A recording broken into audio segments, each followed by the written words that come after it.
Timur Leng, Malikul Mungul, Raja Mongol.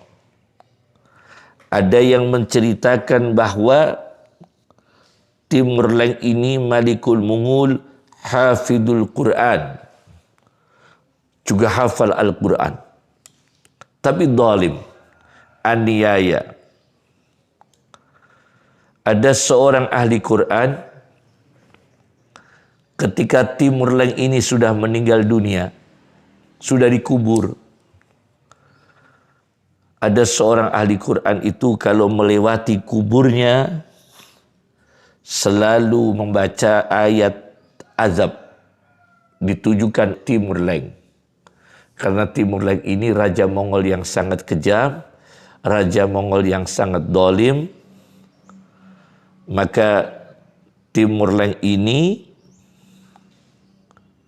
dikubur, dan seorang ahli Quran kalau lewat kuburannya Timur Leng membaca ayat tentang azab.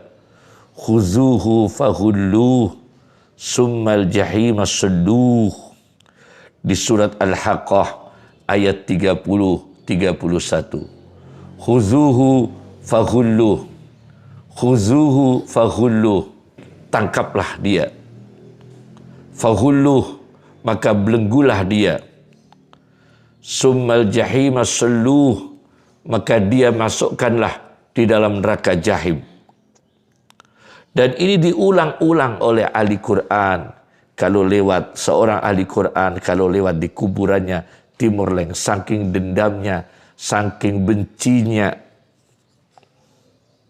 Suatu ketika ahli Quran itu bermimpi bertemu Nabi SAW. Nabi mengatakan, da'hu, tinggalkanlah Timur Leng. Jangan ulangi kamu mendoakan dengan ayat-ayat azab kamu tujukan pada Timur Leng. Kenapa?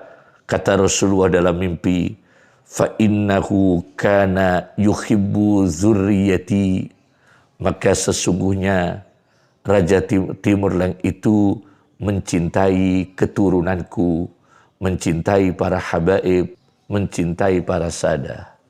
Ini raja zalim tapi masih mencintai cucu-cucu Nabi. Itu ada seorang ahli Quran membacakan ayat-ayat azab di kuburnya, ditegur oleh Nabi. Jangan kamu bacakan ayat-ayat azab terhadap Raja Timur Leng. Karena Raja Timur Leng ini masih mencintai cucuku, keturunanku, zurriyati, keturunanku. Bayangkan apalagi ada seorang yang zalim, bukan malah mencintai cucu Nabi, malah mendolimi cucu Nabi. Kita bayangkan. Jadi zalim itu besar. Terhadap siapapun kedoliman itu dilarang. Terhadap siapapun, apalagi zalim terhadap Rasulullah SAW, apalagi zalim terhadap keluarga Nabi SAW. Maka dalam suasana yang seperti ini, yaitu berbagai negara di dunia ini sedang dibingungkan virus corona, harapan kami, para habaib, para sadah, berdoa, khususnya seluruh umat Islam berdoa supaya Allah mencabut, mengangkat virus corona ini, bahaya corona ini.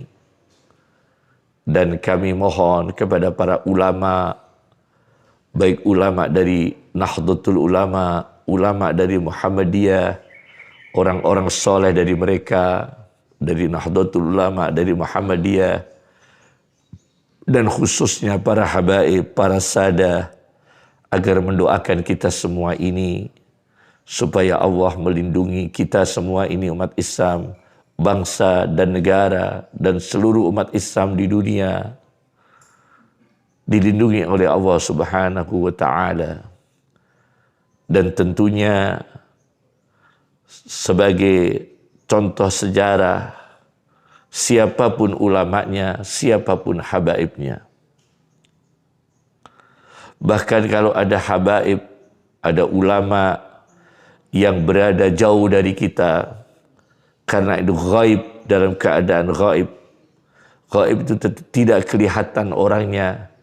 Dan Nabi kita sendiri sallallahu alaihi wasallam memberitakan doa apabila dilakukan oleh seorang muslim untuk orang muslim tanpa hadir orangnya akan mudah dikabulkan oleh Allah. Termasuk doanya orang-orang muslim yang berada di luar negeri, termasuk ulamanya keluarga keturunan Sayyid Muhammad ibn Alawi al-Maliki. Kita berharap untuk mendoakan kita, umat Islam, bangsa dan negara Indonesia yang tercinta ini.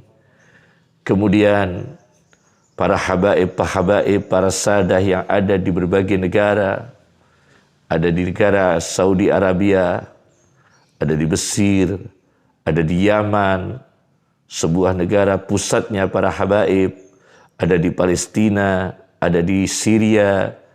Kita berharap semua para habaib, para sadah, para ulama yang saleh, para aulia mendoakan untuk kita semua umat Islam, bangsa dan negara, supaya diselamatkan oleh Allah.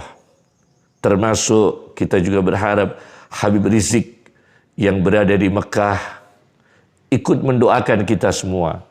Kami sangat berharap Habib Rizik yang berada di Makkah ikut mendoakan kita semua untuk umat Islam, untuk bangsa dan negara Indonesia ini, supaya dilindungi oleh Allah Subhanahu wa Ta'ala dari berbagai bencana, dari berbagai musibah, entah itu musibah akidah, musibah moral, musibah fisik, musibah harta benda.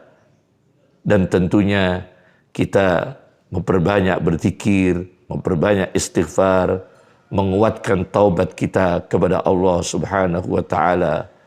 Kita memaksimalkan, kita menguatkan taubat kita kepada Allah